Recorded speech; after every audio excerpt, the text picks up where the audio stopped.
La Coupe d'Afrique des Nations ne devait jamais terminer ainsi. Vous l'avez aimé. À 24 heures de la finale, je peux vous dire que vous allez changer d'avis. Puisque c'est à 24 heures de la finale que le Sénégal vient de nous balancer son communiqué, suivi d'un journaliste qui confirme fort tout ça sur place. Tout cela commence par le déplacement de la sélection sénégalaise et surtout, comme vous pouvez le voir, de l'absence de sécurité entourant les joueurs alors qu'ils devaient littéralement être escortés par la police. Le Sénégal confirme bien évidemment ça dans le premier paragraphe. Pas de chauffeur officiel pour les Sénégalais. Le deuxième paragraphe concerne l'hébergement. Un hôtel 4 étoiles a été attribué à la sélection et non pas 5, pour garantir le confort et la récupération des joueurs. Le journaliste ici confirme qu'un petit hôtel avait été proposé au centre-ville. Fort heureusement que le Sénégal a eu gain de cause et a obtenu finalement un 5 étoiles en persistant sur la demande. Le troisième paragraphe, le Sénégal connaît toujours pas aujourd'hui son centre d'entraînement à 24 heures de la finale. Ça, c'est vraiment l'une des plus grosses dingueries du communiqué. Malgré que la fédération a pu acheter quelques places pour ses supporters, la sélection dit clairement dans le quatrième paragraphe que la billetterie est tellement limitée pour les Sénégalais que les Marocains sont littéralement en train d'obtenir toutes les places qu'il se doit. Franchement, hein, ça a suffi pour me dégoûter. Je suis dégoûté pour la finale. La fédération sénégalaise vient de poster un communiqué et c'est très grave. Dans ce communiqué, il déplore plusieurs choses. Déjà, la première chose, que l'équipe nationale du Sénégal a pris le train de Tanger à Rabat et il n'y avait aucune escorte policière. Il n'y avait que les agents de la gare pour les accueillir. Donc regardez à quoi ils ont dû faire face avant une finale de CAN. Regardez, aucune escorte. Voilà. Ça a créé un mouvement de foule. C'est pas normal. C'est pas normal. La deuxième chose, c'est que jusqu'à présent, les Lions ne savent pas où ils vont s'entraîner. Parce qu'ils ne peuvent pas s'entraîner où le Maroc s'entraîne. Ça, on peut bien le comprendre. Mais jusqu'à présent, la fédération vient de déclarer qu'ils n'ont pas été notifiés de l'endroit où les Lions doivent s'entraîner demain. Encore une dinguerie. Pareil pour l'hôtel, ils ont dû envoyer un courrier pour avoir un hôtel 5 étoiles à Rabat. Et la fédération sénégalaise a pu avoir accès à seulement 4000 à peu près tickets pour les supporters sénégalais. Alors que le stade fait plus de 60 000 places. Donc là, on sait que les Marocains et les Sénégalais, on s'apprécie. Il n'y a pas de problème. Mais là, il y a une canne à aller chercher. Il y a une canne à aller chercher. Et sur le terrain, on comprend que il n'y a pas de frères. Et c'est la réalité. Jusqu'à aujourd'hui, tout s'est bien passé. On est à l'extérieur, ils nous l'ont montré. Et c'est à nous de montrer qu'on est plus fort que ça. Il y a une canne à aller chercher. Et là, on a compris qu'il faudra qu'on fasse 10 fois plus. Mais s'il y a bien quelqu'un qu'il ne faut pas sous-estimer, c'est le lion de la Teranga. On est capable d'en faire 30 fois plus. Vous inquiétez pas.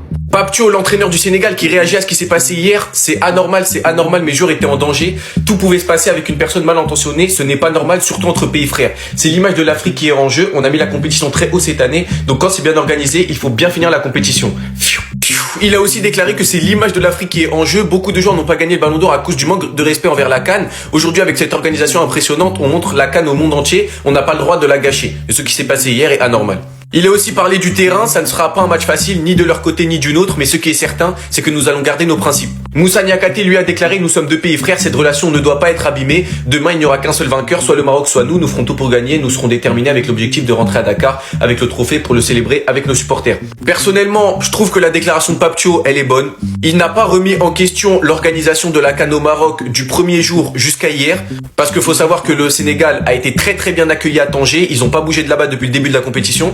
Il a seulement dénoncé un fait qui est pas normal, il a raison, qui s'est passé hier, mais il n'a pas craché non plus sur toute l'organisation. Dites-moi vous en pensez en commentaire, les gars, c'est pas vous amener, vous êtes des bons, nous, on avance. Je suis dégoûté, c'est comme ça que va finir cette CAN. La finale, c'est demain et la fédération sénégalaise vient de sortir un communiqué avec 4 points consternants. Le premier sur le dispositif sécuritaire et l'accueil. En gros, à la gare, il n'y avait pas de policiers pour assurer la sécurité des joueurs sénégalais et de leur staff. On le voit sur plusieurs images qui sont exposées, puis même on voit que les joueurs sont stressés. Même si sur certaines images, il y a des policiers, ils auraient été en réalité 5 pour assurer la sécurité de tous les joueurs sénégalais. C'est trop peu. Deuxième point concernant l'hébergement de l'équipe nationale. Normalement, l'équipe du Sénégal aurait dû être accueillie dans un hôtel 5 étoiles d'office afin de garantir les conditions de récupération requises, mais on leur avait seulement proposé un petit hôtel dans le centre-ville. La fédération sénégalaise a donc dû insister et refaire une demande pour obtenir le fameux hôtel 5 étoiles. Troisième point, et là on commence à rentrer dans les trucs les plus bizarres et scandaleux. C'est sur le site d'entraînement et la reconnaissance du terrain. Le Maroc avait mis de base à disposition le complexe Mohamed VI pour l'équipe du Sénégal. Sauf que le problème, c'est que c'est aussi le camp de base de l'équipe adverse, donc du Maroc. Normal que pour le Sénégal, c'est impossible de s'entraîner là-bas. Ça n'existe pas une compétition où tu t'entraînes dans le même centre d'entraînement que ton adversaire. Là, on est à 24 heures de la finale et le Sénégal ne s'est toujours pas entraîné et pire, ils ne savent toujours pas où ils vont s'entraîner. Et le quatrième point qui pour moi est un scandale, il concerne la billetterie à disposition des Sénégalais et l'accès au stade. La fédération sénégalaise n'a eu seulement que 2 places en VVIP et il était impossible pour eux d'acheter des places en VIP et en VVIP comme ce fut le cas lors de la demi-finale. Et pire que ça, la fédération sénégalaise a dû acheter des billets pour son peuple, 300 tickets en catégorie 1, 1850 en catégorie 2, 1700 en catégorie 3, ce qui représente à peu près 3850 places pour les Sénégalais dans un stade de 60 000 places.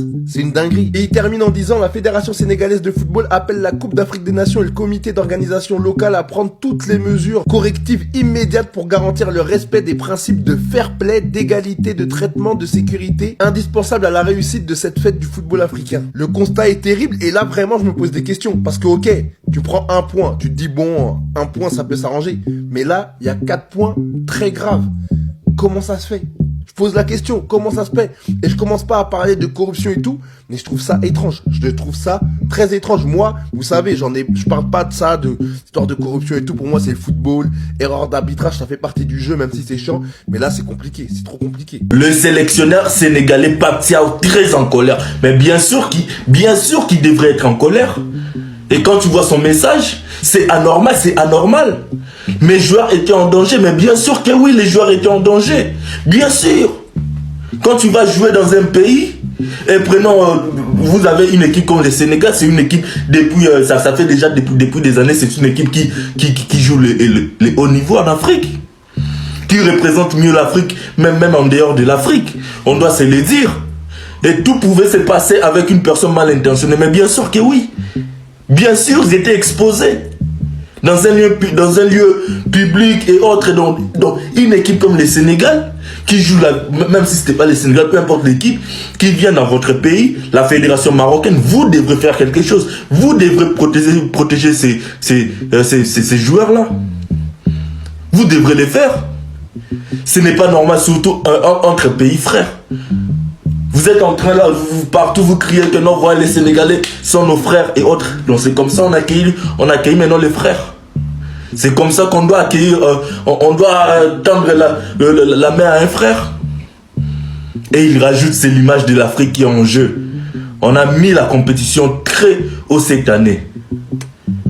Oui, moi, honnêtement, dès les débuts, moi je suis parmi ces gens qui disaient, cette compétition, c'est parmi de meilleures compétitions en Afrique, depuis des décennies. La compétition qui se joue au Maroc, c'est parmi des meilleures depuis des décennies. Mais honnêtement, aujourd'hui, je vais le dire droit dans les yeux, je vous regarde, je suis déçu. Je suis déçu parce que ça, c'est essayer, vous essayez genre de décourager le joueur sénégalais. C'est ce que vous essayez de faire. Et supposons une personne mal intentionnée et prend peut-être une bouteille ou prend aussi je sais pas quoi et vient dans la foule et bah, c'est fini. Qui on va accuser? Vous pensez on va accuser la CAF? On va accuser la fédération marocaine? Parce que c'est dans votre pays que nous sommes. C'est dans votre pays que nous sommes. Nous sommes. Oh, tu n'es pas sénégalais, je m'en fous. Je suis sénégalais, nous sommes dans votre pays. Vous devrez nous protéger. Écoutez, je vais faire les lives. Les gars, si vous voyez les rouges, venez dans les lives, on va parler. Les gars, au-delà de la sécurité à la gare qui pour moi n'est pas volontaire de la part des autorités, c'est un manque de communication. Ce qui moi me choque le plus et ce qui m'indigne le plus dans tout ça, c'est le fait que le Sénégal n'a pas de centre d'entraînement le jour J. On est aujourd'hui samedi, ils savent toujours pas où ils vont s'entraîner pour préparer le match de demain. Et ça par contre, c'est une grosse faille. Ça par contre, c'est inadmissible. Avec toutes les équipes qui étaient sur Rabat pendant la phase de poule, comment ça se fait que genre, le Sénégal n'a toujours pas de centre d'entraînement là? Pour moi, c'est ce problème-là le plus gros problème de tout ce qu'ils ont énuméré. Comment tu veux préparer ton match de demain si t'as même pas de centre d'entraînement le jour J? Ça, c'est pas normal. Maintenant, concernant la billetterie, toutes les personnes qui avaient pour projet de venir à la CAN, elles sont battues sur Internet pour avoir des places. Les phases de vente, c'était en septembre, octobre. On s'est tous battus des heures et des heures pour essayer d'avoir des places. Malheureusement, tout le monde n'a pas eu de place. Moi, personnellement, j'ai pas eu ma place en finale. Il y en a qui ont réussi, il y en a qui n'ont pas réussi. Et ceux qui ont réussi, c'est pas que des Marocains, c'est tout le monde. C'est de toutes les nationalités, toutes les origines. Entre guillemets, c'était toi et ta chance. Donc pour la vente publique, ça on peut rien reprocher dans le sens où c'était chacun devant son ordinateur. Maintenant, là où je pense qu'il y a un problème, c'est par rapport à la quantité qu'ils ont donné. Ils ont donné que 3850 places pour les supporters du Sénégal à la fédération. Sur un stade où il y a presque plus de 65 000 places. Donc c'est très peu en termes de pourcentage. Dans tous les cas, on sait que le Maroc est à domicile. Forcément, le stade sera beaucoup plus rempli de supporters marocains que sénégalais. Mais ils auraient pu en donner un peu plus quand même. Même les joueurs, je crois qu'il y a un problème. Ils ont le droit que à 2 places. Il y en a qu'une en VIP. Ça veut dire s'ils ont 2 parents, ils peuvent même pas les mettre ensemble. Bref, c'est un peu un bazar tout ça. Mais ça, c'est la CAF, les gars. Je comprends même pas comment ça se fait que ces infos-là, elles sortent maintenant alors que normalement, ça aurait dû être prévu depuis, peu importe laquelle équipe va en finale. Au niveau du centre d'entraînement et de la billetterie, c'est vrai que là, il y a un sacré problème. Apparemment, les Sénégalais, si les gars veulent pas laisser les couples à rentrer chez vous, c'est mieux. Parce que tout ce qui est en train de se passer là, les gars veulent pas vous laisser jouer. Parce que si tu attends que tu es en train de jouer une finale là, c'est que tu t'es entraîné. Mais si on vous empêche de s'entraîner, laissez les finales là rentrer. C'est quoi? On n'a jamais vu Cannes. On n'a jamais... Les Cannes passées là, les Marocains, vous n'avez pas vu. De la manière les autres pays ont gardé, vous n'avez pas vu. Mais prenez couple là, laissez enfants des gens, vous allez livrer les joueurs à la population comme ça, sans sécurité, sans rien. Y a pas, le terrain d'entraînement n'est pas équipé, il n'y a rien, même rien. Logement, mais on n'en parle pas, il n'y a rien. Les joueurs là sont livrés à eux-mêmes comme ça. Hein, ils ne peuvent pas s'entraîner, il n'y a rien, vous les empêchez de tout faire. Mais c'est comme ça, prenez en même temps couple là, dites-leur de rentrer chez eux. Les Sénégalais, vous allez rentrer chez vous, c'est quoi? Ceux-là, ils sont prêts à tout pour remporter ce trophée-là. Mais jouer ballon, si vous jouez ballon, nous tous on serait d'accord pour dire que vous avez joué ballon. Mais ça sert à quoi de faire ce genre de choses-là? Après, vous allez venir vous faire dire que non, nous sommes tous des Africains. On est tous Africains ou ça? On est tous des Africains ou ça? Mais c'est pas vous, c'est l'Africain qui est devenu vous votre moins cher. Entre nous ici même là, on s'attend pas. Entre nous ici même là, c'est des gâtés. Raison pour laquelle vous vous permettez de vous foutre de nous comme ça de la sorte. Sinon, si c'était... Vous n'avez pas raison. Les Sénégalais, si ça ne va pas, laissez le couple à rentrer à la maison, c'est mieux. Tiens, avant le couple, tu allais perdre ta vie, quoi. Les Marocains veulent montrer à le monde entier que la CAN là, c'est eux qui ont organisé. La CAN là aussi doit rester, c'est eux. Les Sénégalais, dormez tranquille. Dieu va faire vos palabres. Dieu est là. Dieu surveille tout. Ils n'ont qu'à jouer avec les arbitres de touche. Ils n'ont qu'à jouer avec VAR. Ils n'ont qu'à jouer avec l'arbitre même. Ils n'ont qu'à jouer avec la FIFA. Dieu va faire vos palabres demain. Si les Marocains n'ont pas soulevé, ils vont déposer cette Coupe d'Afrique là. Ça ne va pas rester au Maroc. Les Marocains, faisez tout possible pour que ça reste là-bas. Dieu va faire palabre des Sénégalais demain. Vous connaissez mal Sadio Mané. Voilà. On dit que vous jouez avec les arbitres, non? Vous jouez avec VAR, non? Demain là, dépassez VAR, jouez avec la CAF même. On verra bien ce qui va se passer. Famille, j'espère que vous avez aimé la vidéo. N'oubliez pas de vous abonner sur la chaîne pour ne rien rater de nouveau. Merci.